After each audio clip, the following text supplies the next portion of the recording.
Il est 19 heures, mesdames et messieurs, bienvenue dans ce journal.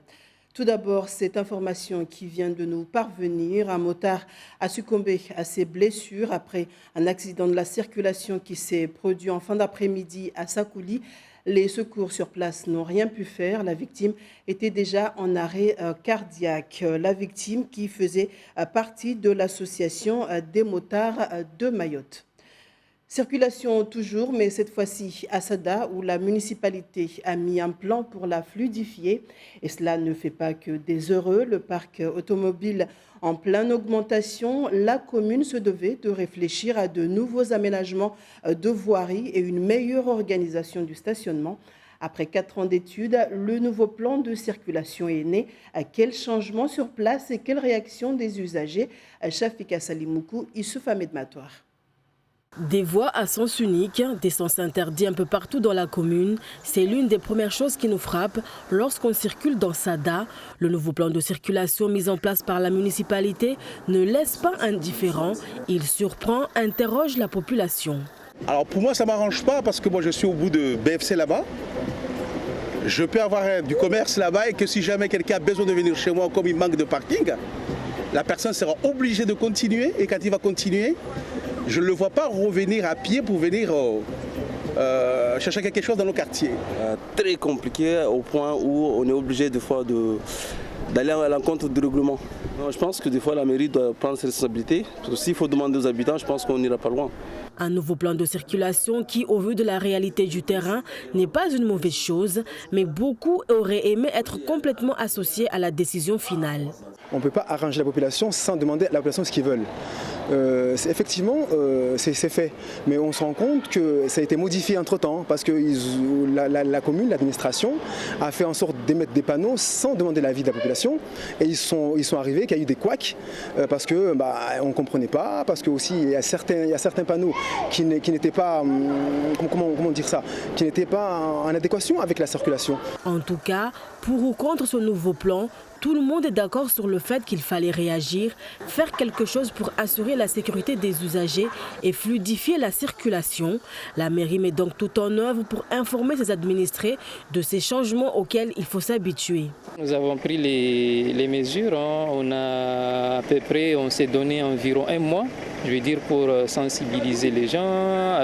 Bien sûr, on a créé des outils, on a on a fait en sorte à ce que ça passe sur les ondes.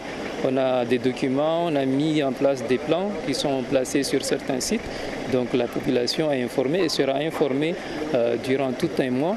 Une fois que les Sadois seront habitués à leur nouveau plan de circulation, d'autres changements suivront. Le marquage au sol, définir des emplacements de parking, tracer des passages piétons et créer des zones réservées aux piétons. Notez également que pour le moment, la police municipale fait de la prévention pendant encore 2 semaines auprès de la population. Passé ce délai, les amendes pleuvront. Ils sont 6 étudiants en médecine à la prestigieuse université de la Sorbonne à Paris à s'intéresser tout particulièrement à Mayotte. Et pour cause, ils s'apprêtent à s'envoler pour Mamoudzou pour une mission humanitaire d'1 mois au service des enfants des rues. Nos reporters Jean-Michel Mazerolles, Jean-Yves Potra et Emmanuel Morel les ont rencontrés à Paris. C'est un rendez-vous important qui les attend dans quelques minutes, la première conférence par webcam avec celle qui va les encadrer dans quelques semaines à Mayotte. Ces apprentis médecins en 2e année ont réservé une salle de la fac. Au menu des échanges, le calage du programme qui les attend à Mamoudzou avec la présidente de l'association partenaire de leur projet humanitaire, le village d'Eva. Peut-être comme ça, vous savez qui on est. Julien. Durant tout le mois de juillet, ces 4 filles et 2 garçons vont animer des ateliers d'éducation, hygiène, nutrition et sexualité auprès de 150 enfants de rue et des jeunes déscolarisés âgés de 6 à 16 ans. Il n'y a pas mieux pour pouvoir transmettre un message de passer par les pairs. Donc c'est des jeunes qui parlent à d'autres jeunes, peut-être un peu plus jeunes, et du coup le message il passe beaucoup plus. J'ai envie d'apporter quelque chose à ces enfants et qu'ils gardent un souvenir et que même quand ils seront grands, ils se diront j'ai appris ça avec ces personnes-là. Parce que nous, on sera que de passage dans leur vie, mais on ne sait pas quel impact on aura sur eux. Et j'aimerais que ce soit un grand impact. Cette initiative est une des particularités de la faculté de médecine de la Sorbonne, permettre l'été à des étudiants volontaires de vivre une première expérience sanitaire en immersion auprès de populations en difficulté, et ce grâce à une structure animée par les plus anciens. Une aventure humanitaire en lien avec des associations ou des ONG locales. Réaliser un projet, c'est s'ouvrir à une autre culture aussi, c'est s'ouvrir à une autre façon de vivre, c'est remettre un peu en question toute notre vie occidentale. Il faut aussi faire par rapport aux croyances des gens, il faut aussi s'adapter aux gens. Donc je pense que ça, pour nos études, en tout cas de médecine, ça nous aide énormément. Pour la première fois, une de ces missions humanitaires estivales se déroulera donc en France, outre-mer, à Mayotte, alors que toutes les autres se déroulaient habituellement à l'étranger, en Afrique ou en Asie. À un mois du départ, la pression monte chez ces étudiants, d'autant que la plupart n'ont jamais quitté l'Europe et ne connaissent pas grand-chose de Mayotte. Beaucoup d'appréhension de ne pas être forcément à la hauteur, de ne pas réussir à apporter ce qu'on voulait à la base apporter, de ne pas réussir à transmettre ce que la directrice, etc. veulent qu'on fasse passer aux enfants. Est-ce qu'on va apporter aux enfants autant que ce qu'on aimerait leur apporter ? On l'espère et on va essayer d'être à la hauteur.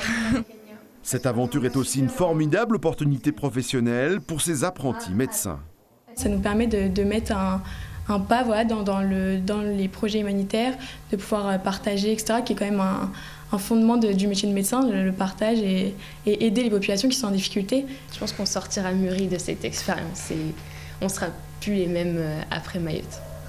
Au-delà des services rendus aux enfants et aux bénévoles mahorais, l'association Village d'Eva espère surtout faire de ces étudiants métropolitains de futurs ambassadeurs de Mayotte en Hexagone, à l'image de leur fondatrice qui est partie en 2011 travailler à Mamoudzou 3 mois et qui y est restée finalement 4 ans. On a un énorme besoin en médecins en termes de santé, une grosse pénurie médicale.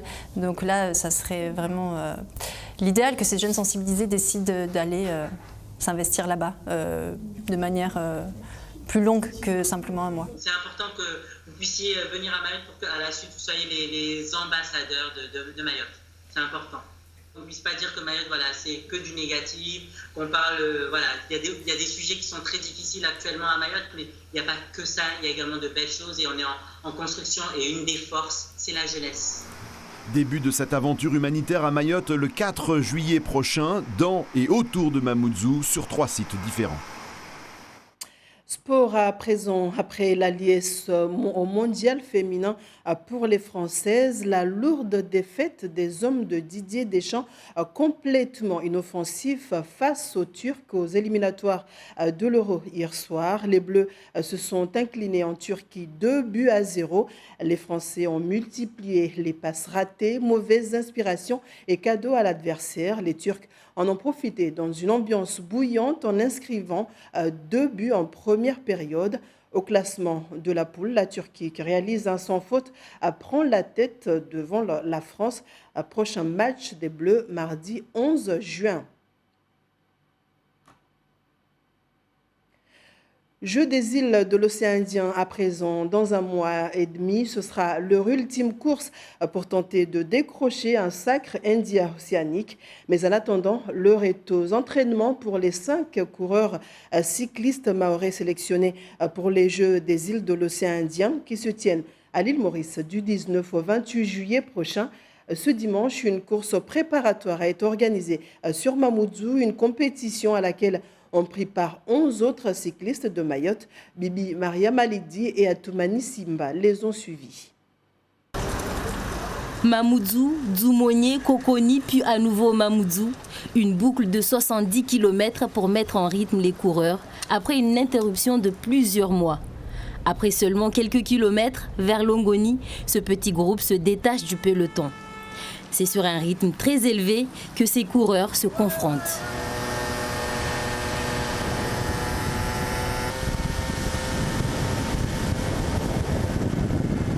Arrivé au carrefour Milou, le groupe de tête s'est scindé en 2. Mataba, Abou et Justin, très loin devant, ne se lâchent plus. La course est lancée. À la sortie de Kombani, Mataba, beaucoup plus physique et endurant, se détache petit à petit des deux autres et finit par les laisser loin derrière. Le coureur de l'équipe Mamoudzou ne sera plus rattrapé.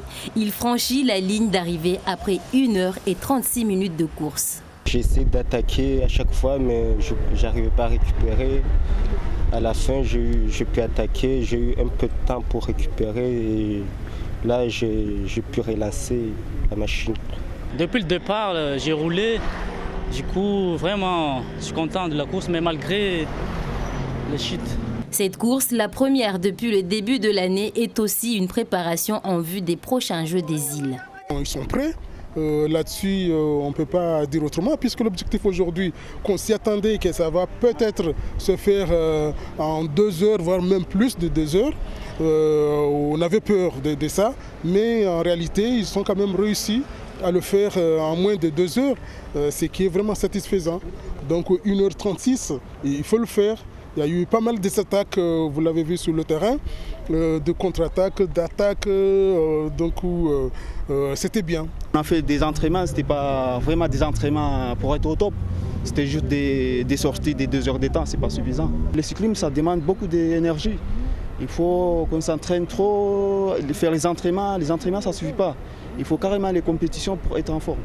Ça, c'est ce qui nous manque en fait. C'est ce qui nous manque, ouais. 3 autres compétitions et un stage d'1 semaine au Kenya sont prévus avant le départ à l'île Maurice. Et voilà qui met un terme à cette édition. Avant de nous quitter, juste vous rappeler cet accident qui s'est produit à hauteur de Sakouli cet après-midi. Un motard de l'association des motards de Mayotte est décédé.